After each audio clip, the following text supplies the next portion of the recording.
ہوں منیبہ اختر اور میں ہوں انیسہ خالد۔ شامل کریں گے news headline. Bharat Pakistan کے خلاف ایک اور جنگ کرنے جا رہا تھا، ڈونلڈ ٹرمپ کی تصدیق۔ کہا میں نے پاک بھارت جنگ رکوا دی، دونوں ممالک مثبت اقدامات کی جانب بڑھ رہے ہیں۔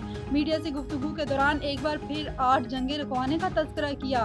بولے سب کچھ میری سوچ سے زیادہ جلدی ہو گیا، جنگ رکوانا قابل فخر ہے، روس یوکرین جنگ جلد ختم ہو جائے گی۔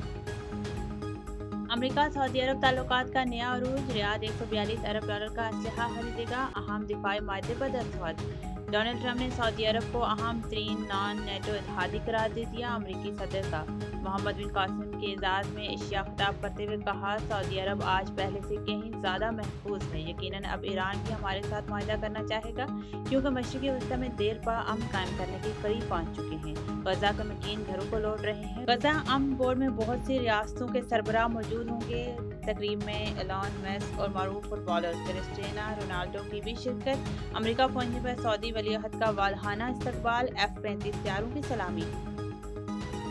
امریکہ اور سعودی عرب کا سول نیوکلیئر پروگرام پر فریم ورک معاہدے طے، سعودی عرب امریکہ سے F-35 طیارے اور 300 ٹینک خریدے گا، ڈونلڈ ٹرمپ نے دفاعی پیکج کی منظوری دے دی۔ وائٹ ہاؤس کے مطابق دونوں ممالک کے درمیان توانائی، مصنوعی ذہانت اور دیگر اہم شعبوں میں مفاہمت کی یادداشتوں پر دستخط ہوئے۔ کرٹیکل منرل فریم ورک کے تحت اہم معدنیات کی سپلائی چین کو محفوظ بنانے کے لیے تعاون مزید بڑھایا جائے گا۔ سعودی عرب کو دنیا کی بہترین امریکی AI سسٹم تک رسائی ملے گی، اعلامیہ جاری۔ سعودی ولیعہد کا سرمایہ کاری $6 ارب سے بڑھا کر $1000 ارب کرنے کا اعلان۔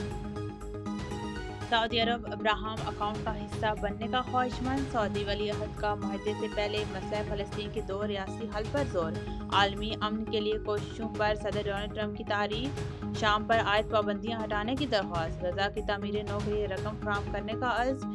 شہزادہ محمد بن سلمان آج US سعودی انویسٹمنٹ فورم سے خطاب کریں گے، صدر ٹرمپ سمیت دونوں ممالک کے 400 کمپنیوں کے سربراہان شرکت کریں گے، اہم تجارتی معاہدوں پر دستخط متوقع۔ نیوز ٹوڈے سے فی الوقت اتنا ہی۔ مزید کسی بھی خبر سے باخبر رہنے کے لیے دیکھتے رہیے A1 TV۔ A1 TV، سب پہ نظر، اندر کی خبر۔